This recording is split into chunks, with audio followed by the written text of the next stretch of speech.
celebration of music and poetry and art by African American artists in celebration of African American History Month. Before I begin and say anything more about the details, I really want to thank Professor Katima Lee. She's standing right there.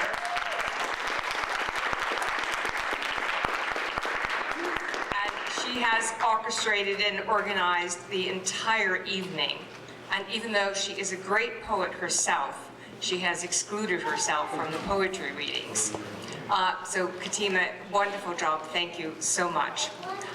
Just wanted to mention, just as jazz music is often an improvisation, so we are also having an improvisational art work tonight. In fact, perhaps two works. Professor Steve Prince. Steve, can you stand up so they can see you? There, okay.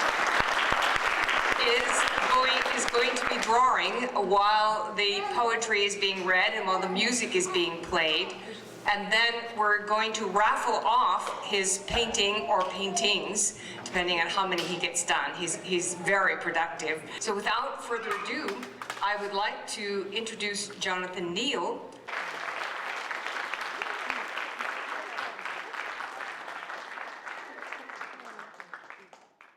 In the words of Derek Weston Brown, a poet from 14th and V Street's Busboy and Poets, Alan King is a fixture on the D.C., Maryland, and Virginia scene since 1999.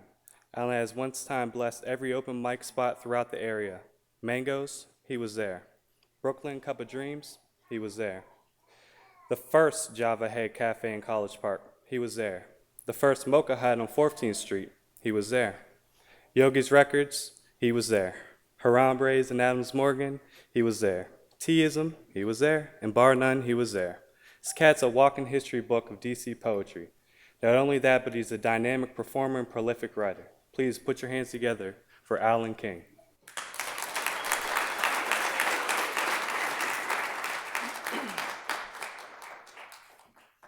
Okay, thank you. How's everybody doing? Okay. I want to thank Katima for inviting us to share. I'm honored to be sharing the stage with the wonderful band and the artists as well.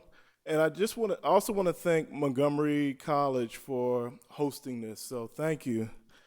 I'm just going to jump into these poems. First one is Translation, and it's dedicated to the third grade and puppy love. Translation. That evening, daylight fading into a peach sorbet-colored sky, I pumped my legs to get you home before curfew. Wondering then what the moon tried to tell me, sliding its light over your bare limbs. The scent of your sugar cookie brown skin, sweet as cotton candy bubblicious. And what did it all mean, this drumming in my blood, my heart opening like the tapered head of a tulip?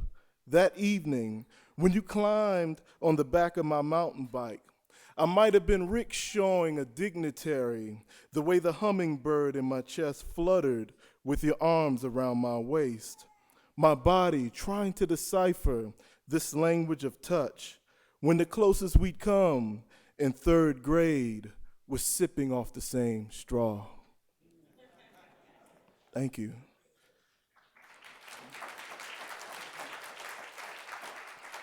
So I was in a bookstore and was in a conversation with the cashier.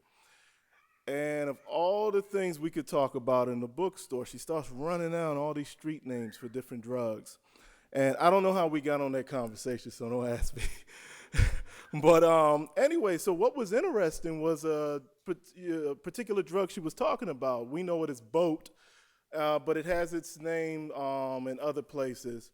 So in D.C., she said it was called the Spirit of Washington, hence the title of this next piece. Spirit of Washington.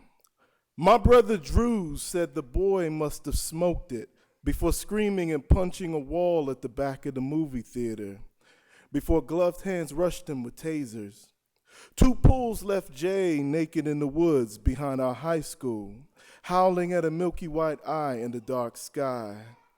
Was that what made Terrence lie across double solid lines, then laugh as a neighbor swerved to keep from crushing him?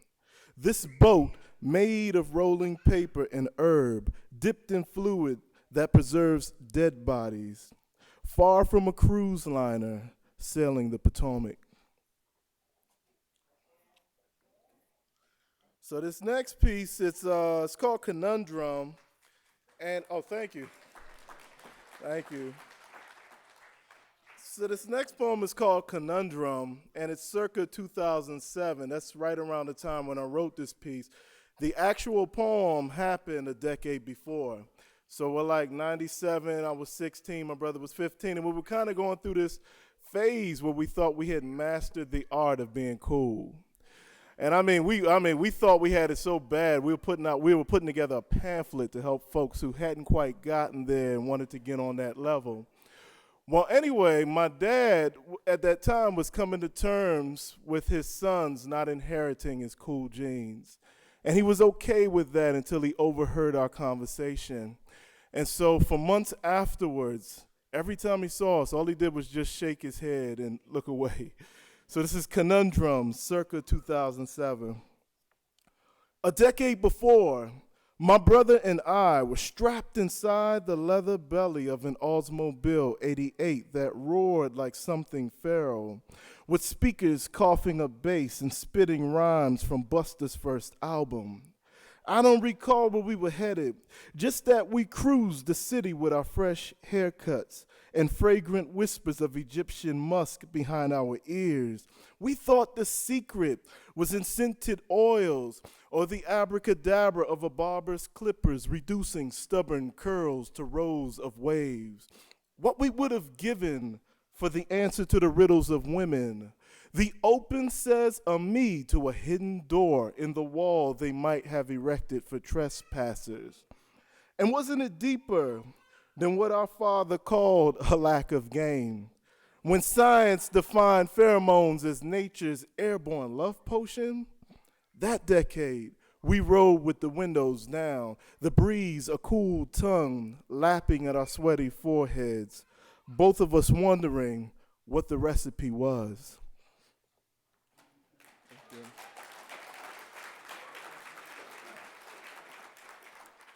All right, so before I met my wife, I went through what I call a Quasimodo moment. And so anybody that knows the story of Quasimodo knows it's essentially it's a story about unrequited love. And so it's, anybody can connect to it. I mean, we've all had feelings for somebody that the other person couldn't return to us. So this poem is about a moment like that. It's Quasimodo in New York City. Winter yanks her breezy hymn over New York City. I beat the streets like a madman haunted by what rattles in his head.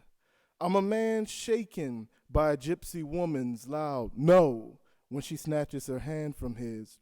I'm a man leaving what he desires at a hotel in Times Square.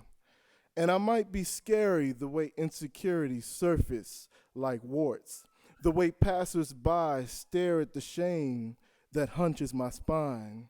Maybe what I need is a poem as pretty as Esmeralda, but one willing to hold the head of something ugly and kiss it beautiful. Thank you. So I didn't want to leave Quasimodo hanging. So I figured who would be the coolest person to give Quasimodo a pep talk. So the person I came up with is Tim Sibos.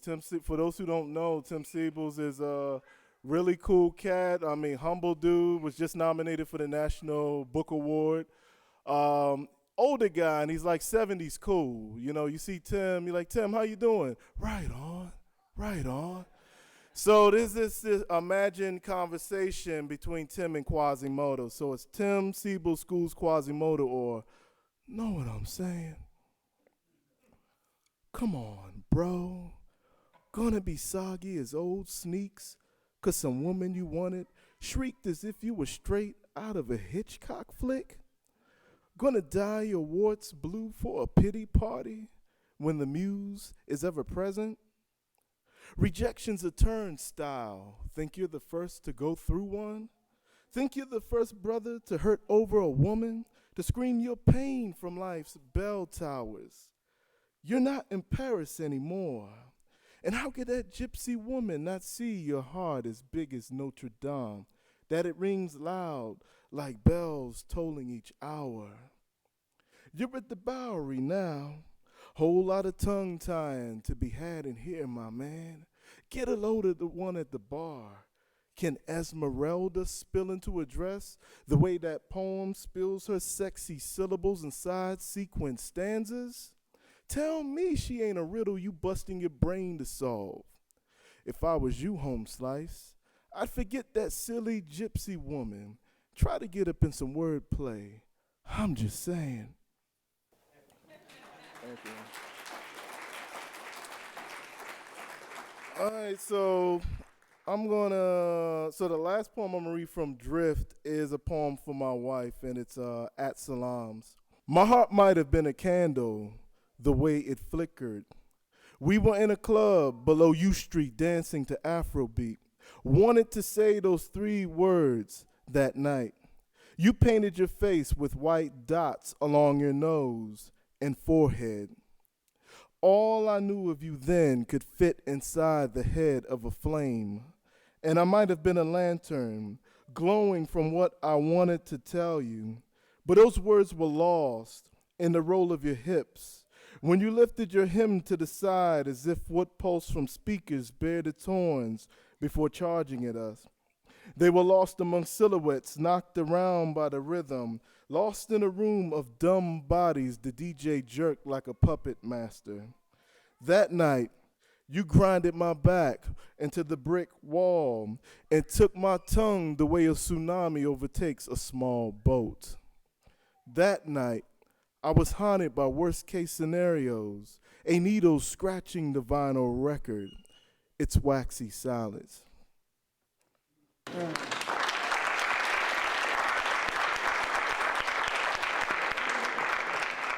Okay, so these 2 poems I'm going to close out with are from a manuscript I just finished, a new manuscript.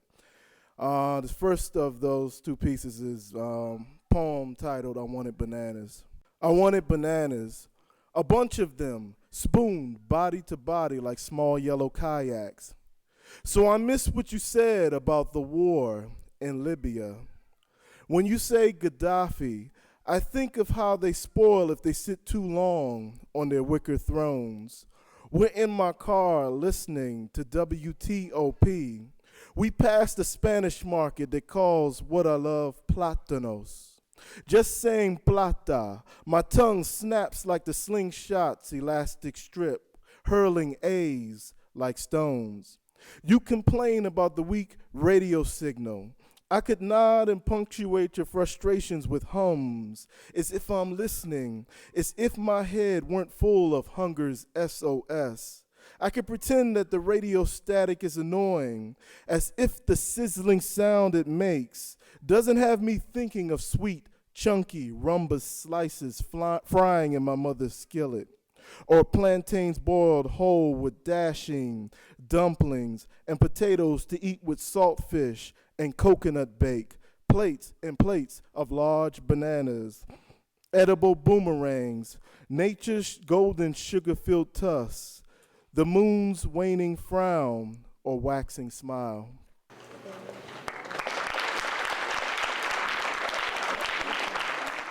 Okay, this last poem is for my nephew. Striptease for Taib. Watching the cameras at Target, security guards rush our nephew as he leaves the register before they lug him to a back room. They mistake him for a thief, returning stolen clothes for cash. Never mind the blouse he brought back was his mom's, that she couldn't find the receipt. And the worst she thought would happen was the cashier saying, "Please come back when you find it." But they're holding him for us to take home. The store closes in 20 minutes. Then he'll be cuffed and bounced to a detention center. He tells us this through my wife's cell phone that rang while we were cruising to a dim restaurant where curry and basmati rice fly their fragrant kites. Our tongues tingle thinking of vegetable samosas, pyramids of peas and potatoes and fried dough, drizzled with tamarind chutney and cilantro sauce. But the appetites vanish in the U-turn. We get there to hear the chief of security. What kind of mother gets her son mixed up in her drama? I want to punch this black man, but the badges and guns say it's a bad idea. Our nephew flinches at every heavy eye, thinking they know his type, as if his story wasn't tied to that boy 20 years ago, browsing a store aisle, sporting his t-shirt and jeans he bought the week before, the ones security thought he stole before they ripped them off him. I'm sick of the striptease we're forced to perform when authority smacks us back in line for thinking we're like everyone else. I'm sick of the obsession with dark skin, the desire to see it locked down or scoring endorsements. Our nephew knows at 17 and 6 feet, he'll always fit the description. That his skin will justify random traffic stops, badges cuffing him, slamming his head into car hoods. That same skin says the incident at Target is them popping his cherry. Thank you.